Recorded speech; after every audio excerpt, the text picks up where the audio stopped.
Hey folks, I'm excited about tonight's Word on the Street with none other than Mike Sluder, incredible prophetic guy, prophetic singer, prayer warrior, you name it. Amarola loves him, and now you're going to love him too. How you doing, Mike? I'm doing well. Doing well tonight. Wonderful. Hey, brother, you look well.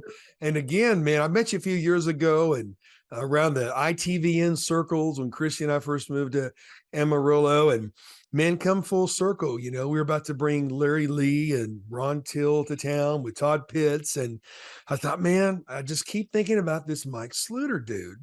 And I really liked you and loved what you stood for, and got to have lunch with you for the first time and got to know you better. And it was no mystery to me, Mike. It's because God has given you incredible things to do. You have been serving faithfully in the prophetic community in circles and prayer circles for years, you know, and including some of the circles with Rick Joyner and other popular ministry branches and offshoots and stuff. You've even been a pastor before. Guys, pastors watching, hey, Mike's been there. I've been there too. But this whole new thing, but in our conversation, and by the way, the weekend with Ron Till and Larry Lee was amazing. If you were there, you would have heard Mike Sluder and this crazy guy here who loves your voice. Hey, man, would you sing? Man, both times you sang right there from where you were. Next time you got to be on the microphone with a voice like that. But you and your wonderful wife were there Sunday, and it was great. But what's even more exciting to me is what takes place on a regular basis in Amarillo. You mentioned it, you call it the Quorum. Now tell us what that is. Quorum is a part of Kathy and Bill Johnson Ministries.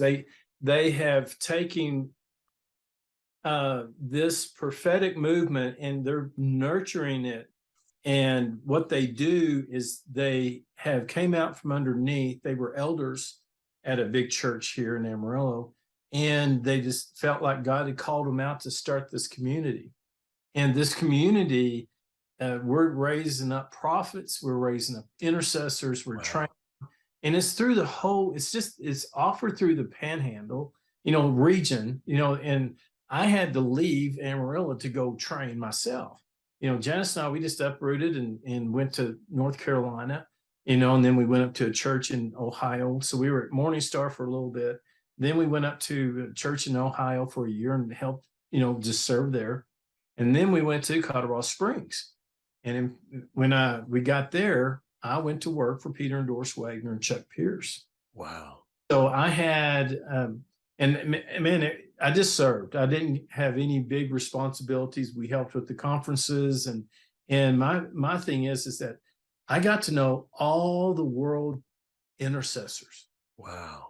Have an international conference of intercession, and I just served them. And, I kind of thought, man, I'd like to get to know, but just serving and watching is how I learned to get into major intercession. Well, that's kind of a little bit of my background. We moved back to Texas and we live here now in Canyon, south of Amarillo, but the Quorum is basically a strategic prayer army. Wow. Where don't just do, it's not one of these for beginners. And we don't just, unless God just gives us wisdom that, hey, I need you to minister to one another. It's about focusing out and understanding what he wants us to legislate in the heavenlies. And so, and that's what a quorum is a group of people coming into unity and legislating law. Yeah, it is very strategic. And in the last quorum that we have, we do it every other Thursday. And the last one that I had was God had given me 2 dreams or one encounter, one dream. And the one that had the current one just really kind of rocked me a little bit. I was kind of in that state of, I was awake, but it wasn't awake. Wow. And our back door to our porch slammed shut and it shook our bedroom wall. And I'm going, okay, Janice is up putting the dogs outside to, use the bathroom and bring them back in. And I thought, right. And then so I reached over to make sure she was out and she wasn't, she was there. So I'm kind of getting nervous, going, someone's been in the house. So I get my gun. Right. And I start going through the house, making sure that the dogs weren't barking, and the doors all were deadbolted. So no one could get in, no one could get out. Right. So so God was really speaking to me. I was just kind of pondering, okay, God, I've had these kind of things before. And then I started writing it down, that this was an Isaiah 22, the key of David moment, where God shut the door and locked it, to Wow. where the enemy was pushed out, and he was moving out basically oppression from the people. Because oppression has been so heavy on everybody for the past 2.5 years, Right. that we've got to get rid of it. And we have to recalibrate in our eyesight and who we are to move forward. And then the other part is that, no man can open that, only God could. And then no man can open what's been locked. So God was just showing, and that was part of our strategy in our prayer. And we have a whiteboard. And so most of these people, there's some ones that are coming up, and then there's others that are very prophetic that we've known for 30 years. And they're prophets, and so they'll have something. We'll see. I'll bring in a verse, or that scripture, and tell that what happened, and then it just expands. Wow. And we talk and bounce it off each other, and write the strategies on the board, and then we just start praying, and God starts unfolding what His prayer strategy is for the region, and for just everything, and everything that we prayed about. Pastor Teal talked about. Ron Teal, was just speaking my language on that Saturday morning. I knew you guys like each other, man.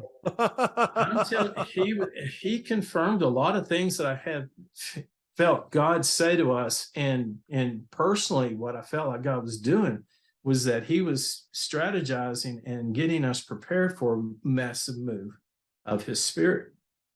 And that we would be able that we would have an effect here, plus in the region, in the state. And that's how I've always felt how the Panhandle was, is basically we're the head of the state. We may be the square part, but we're the top. We're considered the head of the state. So as we decree, it goes through the state. And when he talked about that move, that prophet coming up to him in Tennessee and asked him about being in West Texas, man, he confirming everything that we had already prayed about that week, that Thursday night that we had already prayed. And it's just, quorum is, I believe, a new type of intercession, prophet, watchman type prayer movement coming. Oh man. It's just, we have to listen and hear what God says. And then we pull that into the heaven, or we pull it down from the heavenlies and decree it into the earth realm. Because we're not going to win that war on the earth realm. We have to be in the heavenlies and decreeing and declaring what He's telling us to do. And so the quorum to me is a ecclesia, so to speak. I think we don't need to be myopic about, the ecclesia only being the church. I think it's the ecclesia is, the ek means called out ones. Right. I feel like that what we do is that we have to find the ability to come together in unity, in one voice, and then we have the authority to speak those declarations. It's very difficult, and that being in church for 40 years and our years in ministry as well, right. It's almost impossible to get a congregation in unity, and no matter what size it is. So that's why I like us, of prayer warriors, because that's, really what we're doing now is legislating the heavenlies and bringing it down here to earth and releasing it into the earth realm and shifting our atmosphere for the next reformation. I just don't, revivals die. I want reformation. I want things permanently changed as we march forward into these coming days. And I believe, that we're going to see some incredible things. Just like, I mean, God's speaking loud and clear. That hurricane Ian, I believe, and when you look up its name, it means God is gracious. Wow. So so we need to know that God has a spirit of graciousness on us right now, because we have been praying and we have been on our knees and asking God to do these works in our lives and in our country, and that he's not finished with our country. So I think it's going to be a powerful thing. You know, I've been praying over Florida. I've got kids in Georgia, so it is coming kind of right up there by them. So Oh, wow. we have vested interest in that area, in our granddaughters there. So that's, Of course. So, but I mean, I believe we're shifting into such a new prayer movement. And then when Larry Lee, I loved it, he imparted into the region that prayer anointing that he started. He was the 80s prayer movement, which carried into, the intercession movement, which carried into Dutch Sheets and Chuck Pierce and those guys pushing it into the Watchmen. So, I mean, we've just seen a progression of how it's transformed. But Larry taught the world, or the Christian world, how to pray and what it meant to. And it's a great foundation. Now, it's like I can see everything of the outline of how we used to pray and how God's transformed it into, different versions, like Larry was saying, you got to know who you are. Well, that's our beloved identity. We have to know that God is absolutely in us and is our righteousness. So it's a powerful thing to know who you are, because the enemy cannot beat you down. As you were talking, Mike, I was reminded of Jesus' prayer in John 15, the unity, and he said multiple times, but that we would be one as he and the Father are one. You have a better chance of that kind of unity with a prayer group and intercessors than you do with, I hate to say it, but kind of a consumerized, watered down scenario where you want to keep everybody happy to keep them coming back. Yeah.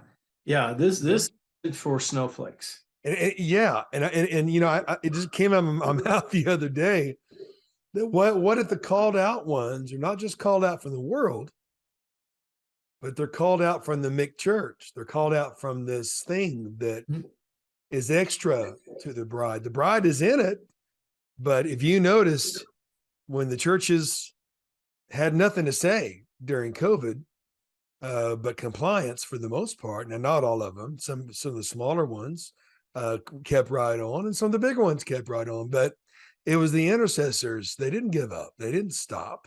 No. The Mike Sluders, the General Taylors, the Larry Lees, the Ron Tills, the Todd Pitts, Brant Frickers, we don't stop.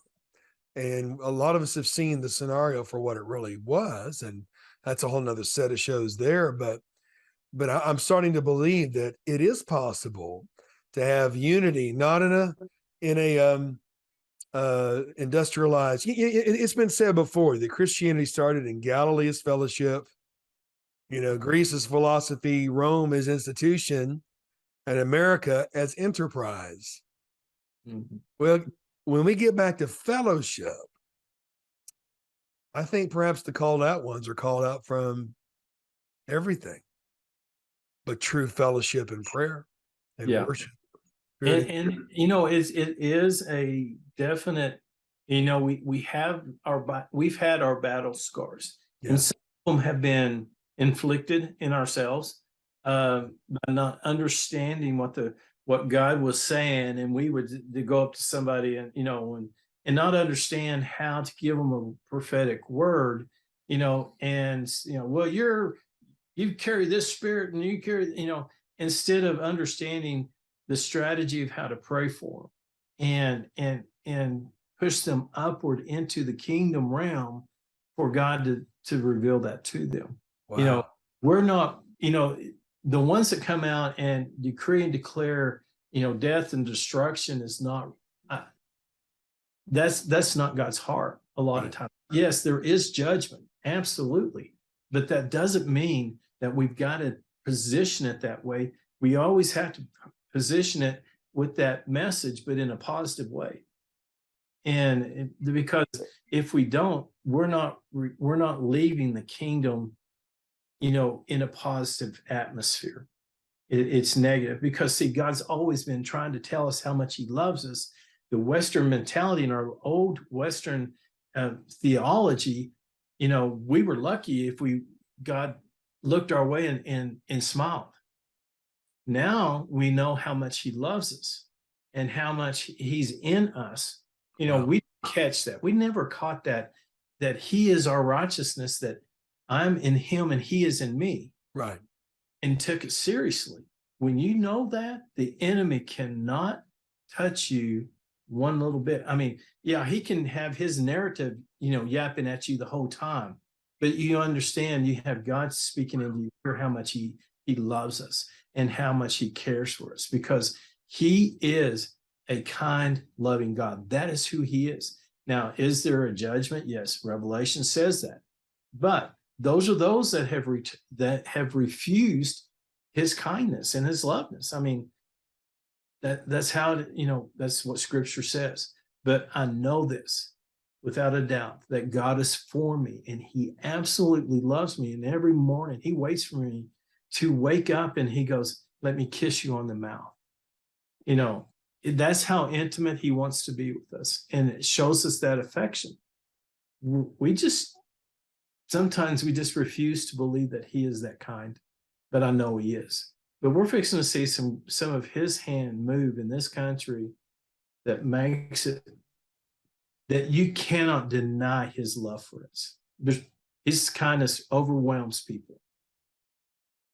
You're a breath of fresh air, Mike. I don't usually hear prophetic leaders talk the way you do, and usually your prophetic types, they don't have a lot of friends, and they don't have any type of pastoral things about them.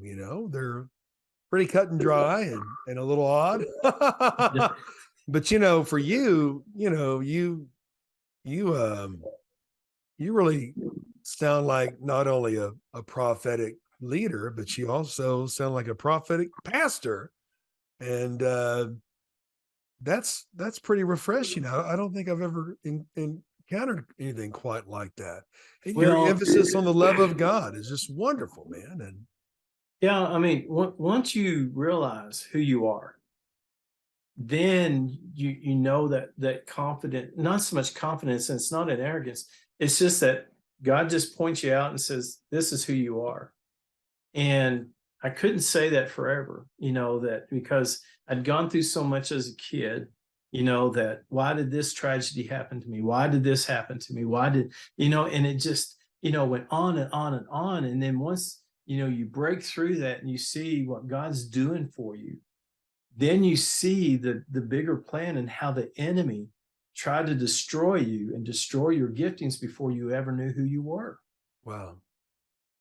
And so my biggest thing was knowing that God, really did care for me, even though whenever he pulled me out of ministry and he pulled me out of the religious structure, that was probably one of the most painful, excruciating pain, spiritually and mentally, I went through. But what it did is it created a whole new atmosphere for me to where I could grow in the supernatural realm that I was boxed in the church. Right. And because we really don't have, back, in the early 2000s, there wasn't a lot of that, to where there wasn't a school of the prophets. Only like Christian International with Bishop Hammond, he had a school. There wasn't a lot of it, so to have a school here, which Bill and Kathy have, and it's a great school, it does cost money, but man, I'm telling you, what you invest in yourself, you're going to reap. So that's just kind of a plug. I'm just telling you, invest in yourself and in your propheticness and train that way. It's great. I'm just going to tell you that right now. But I mean, I've always been a dreamer and never knew how to interpret them. And so now I'm understanding. I mean, I'm getting more and more, just, well, I have them all the time, but, and it's easier to interpret, but there's not a lot of people that teach dream interpretation. And Right. that's very big, because people go, well, if you don't know what God's saying, then you should just leave it alone. Well, that's not true. Just like, when we were talking, when we were having lunch, I had that dream where I had those two guys come to me that were part of the bank. And I thought in the dream, I'm just going, oh boy, I'm fixing to get in trouble. But in reality, when I looked up their names and what they meant, one of them meant one who harvests. The other one meant the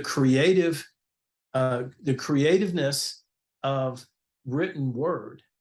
And so the creativeness of the word or music or books was right there, and the one who harvests. So we've got this creativity that's going to flow within the harvest to produce the harvest of the new people that need to come in. And so God's been giving me these dreams. Well, at first I just thought those guys were just, what they came in with the box and set it on my desk. I thought I was going to get fired, because in the dream, that's when you come into the bank and, you leave that day. If they fire you, you're gone. You just pack it up and leave. Put it in a box. You put it in the box and you go. But then what God was showing me was that the box was empty. It's time to be filled. Wow. And you have quite a story, man. You've got quite a testimony of success, that the Lord has blessed you with. Well, yeah, I've had my struggles with understanding all that. But now, I mean, there are so many good resources now to pull from, and more people experience with it. I believe, I can't remember if it's 75 or 80% of the time, God spoke in the Old Testament in dreams. Yeah. I mean, there was the burning bush, and I believe that. type, but I he believe that. communicated through dreams. Well, I mean, think about it. It's so easy for people to, in this culture, to discount dreams, but they don't understand, that it was in a dream that Joseph, the first Joseph that we know of in Egypt, interpreted, for Pharaoh, and he ended up saving humanity. I stood among the silos in Sychar, Egypt, 100 feet deep, and they were 100 feet high out from the ground level, of what God gave him to do as a result of interpreting that dream. Joseph the Mary, a husband of Mary and stepfather of Jesus, had a dream to go to Egypt, flee to Egypt before the tragedy happened in Bethlehem, and a dream to come back. Of course, Daniel's dream of the empire is in the dreams he interpreted, and yet somehow in this culture we don't give the same respect or honor to dreams as a lot of other cultures and maybe even some religions do. But dreams are important. Dreams and visions. And in these last days, they will dream, we'll see visions. Yeah, exactly. And that's how I believe God's putting together his praying church. Wow. The dreams and visions, because that way, whenever you get them and you see them already start happening, you're going, okay, I did hear God. And then you have to trust that once you engage it more, then he gives you more. And I really do. I believe, just like your background, that strategic, atmosphere right there is what the intercessors and prophets need to be doing right there, is that how we can pray over the nation. In fact, that was one of the things that, with Peter and Doris Wagner and Chuck at Global Harvest, we had a strategic prayer center, and it looked a lot like that, where we could monitor around the world 24/7 what was going on, and it could alert intercessors, around the world what was going on. Well, that's why I chose this set, because I'm talking to you, and you. That's what you have, man. You've got the intercessor prophetic command center, right there at the quorum. As we wind down, and we have a lot of shows to do, Mike, and you've got a lot of books in you. I think you might have some albums in you too, but But there are people out there in every church, every denomination, they just didn't fit. They had a heart for intercession. They didn't know why. They wanted to pray. They wanted to have a prayer meeting, and the pastor didn't seem to know what to do with them and put them in a broom closet or put them in a back room somewhere, you know. And so they never really fit in. They're that odd group that they're the first one you call when you want to start a prayer chain. But other than that, they've sometimes have been maybe hidden in these churches in obscurity, or just tolerated, maybe, you know, worst case scenario. But I have a feeling a lot of you are watching. You have that intercessor call in your life, or you have that prophetic call in your life. And you may want to try to go out and do that on your own, and God bless you for that. But there are resources, and again, places and people that can help you along the way and help you develop what's been put inside of you. And it sounds like the quorum is a great place to start. Well, Mike, as we wind down, how would you encourage those intercessors and prophetic types out there? They're in all the churches, all the denominations, but they don't know what to do. Yeah. What would you tell them? Bill and Kathy have a group that meets every quarter, and it's called Gathering of Eagles, and it's for everybody in the Panhandle. We also put it on the Facebook. We have a Facebook group, and you can join that.